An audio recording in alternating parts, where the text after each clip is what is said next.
श्री शिवाय नमस्तुभ्यम। स्वागत है आप सभी का एक बार फिर से। मेरे देवाधिदेव महादेव आप व आपके परिवार पर अपनी कृपा दृष्टि सदा सर्वदा बनाए रखें। दोस्तों, यदि आप अपनी सभ्यता, संस्कृति, तीज त्योहार, धार्मिक जानकारी, वास्तु एवं ज्योतिष संबंधित उपायों के बारे में जानना चाहते हैं तो चैनल को सब्सक्राइब जरूर करिएगा। हमारे गुरुजी प्रदीप मिश्रा जी ने अपनी कथा में बताया कि जिनके यहाँ संपदा की कमी होती है, वैभव की कमी होती है, प्रतिष्ठा की कमी होती है, धन की कमी होती है, उसके लिए सोमवार के दिन यदि भगवान शंकर को जल चढ़ाया जाता है तो हमारे घर में शीतलता का अनुभव होता है। एक बात का ध्यान रखना कि यदि आप शंकर के मंदिर में जाकर जल चढ़ा रहे हैं, शंकर जी के मंदिर में जाकर दूध चढ़ा रहे हैं, तो जरूर अपनी सेवा में कमी होगी। यदि इतना करने पर भी आपकी कष्ट नहीं दूर हो रहे हैं तो शिव देने में कमी नहीं रखता, कभी कमी होती है हमारी अपनी सेवा में। आप सोचे कि हम इतने दिन से 16 सोमवार का व्रत कर रहे हैं, पशुपतिनाथ का व्रत कर रहे हैं, पर भगवान सुन नहीं रहे, तो गलती तुम्हारी है, भगवान की नहीं है। मेरे भाइयों, मेरी बहनों, अगर कभी मौका लगे शंकर भगवान के शिवलिंग के पास में आप बैठे पूजन करने के लिए, आपको शंकर भगवान के पास में या शिवलिंग के ऊपर कनेर का अगर पीला फूल शिवलिंग के आसपास या ऊपर रखा हुआ दिख जाए, विषम परिस्थिति में हिम्मत ना हारते हुए कभी भगवान के पूजने के लिए आप पहुंचे और कनेर का पुष्प वहां पर रखा है, चाहे जलाधारी पर रखा हो, चाहे शिवलिंग के पास रखा हो, उस कनेर के पुष्प को 5 जगह स्पर्श कराकर अपने हृदय की बात कहकर वापस महादेव को समर्पित कर दीजिए, तो भी महादेव आपके दुख का निवारण कर देंगे। वो 5 स्थान कौन कौन से हैं, ये जानने से पहले आपसे रिक्वेस्ट करती हूँ कि वीडियो को लाइक करिएगा, दोस्तों को शेयर कर दीजिएगा, और अगर आपने अभी तक चैनल को सब्सक्राइब नहीं किया है तो चैनल को सब्सक्राइब करके बेल आइकन जरूर दबाइएगा।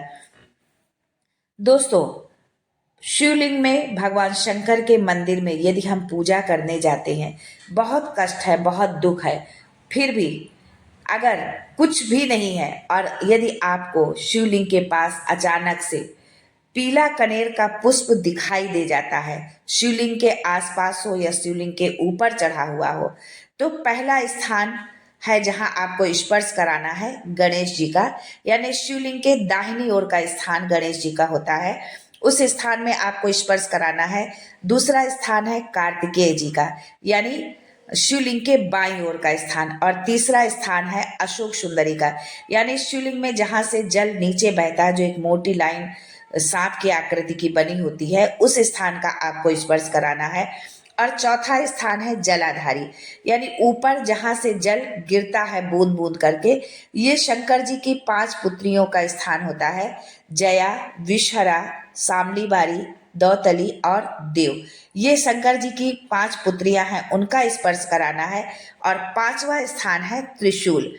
त्रिशूल के 3 भाग होते हैं, तीनों भाग का जहां मिलन होता है, यहाँ पर स्पर्श कराकर अपनी कामना कहकर श्री शिवाय नमस्तुभ्यम कहकर बाबा से अपने मन की बात कहकर जो समर्पित कर देता है, 3 महीना तो बहुत दूर की बात है, 3 साल तो बहुत दूर की बात है, 3 दिन आप इंतजार करना। बहुत दुख है, बहुत कष्ट है, तो मेरा बाबा आपके उस दुख को मिटाएगा, पर करना है आपको दिल से। पर ये नहीं कि आप जानकर फूल रखाएं या किसी से आप कह दें कि फूल रखाओ और हम उठा लेंगे, ऐसा नहीं।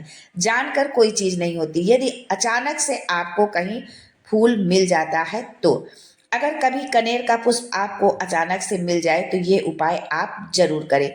मेरे बाबा, मेरे शंभू, मेरे त्रिकालदर्शी अविनाशी जब अकेले में बैठे हैं, कोई नहीं है उनके आसपास, और आप मंदिर जाते हैं, आपको वो पुष्प मिल जाता है, कनेर का पुष्प आपको मिल जाए, तो उठाकर 5 स्थान का स्पर्श करा के, पहला गणेश जी का, दूसरा कार्तिकेय जी का, तीसरा अशोक सुंदरी का, चौथा जलाधारी, 5वां त्रिशूल के तीनों भाग जहां मिलते हैं, त्रिशूल के तीनों भागों का जो मिलन स्थान है, उस स्थान का, त्रिशूल के मिलन स्थान का स्पर्श करा के जो है आप भोले भंडारी को हमारे आप वो समर्पित कर दीजिए अपनी कामना को कहकर।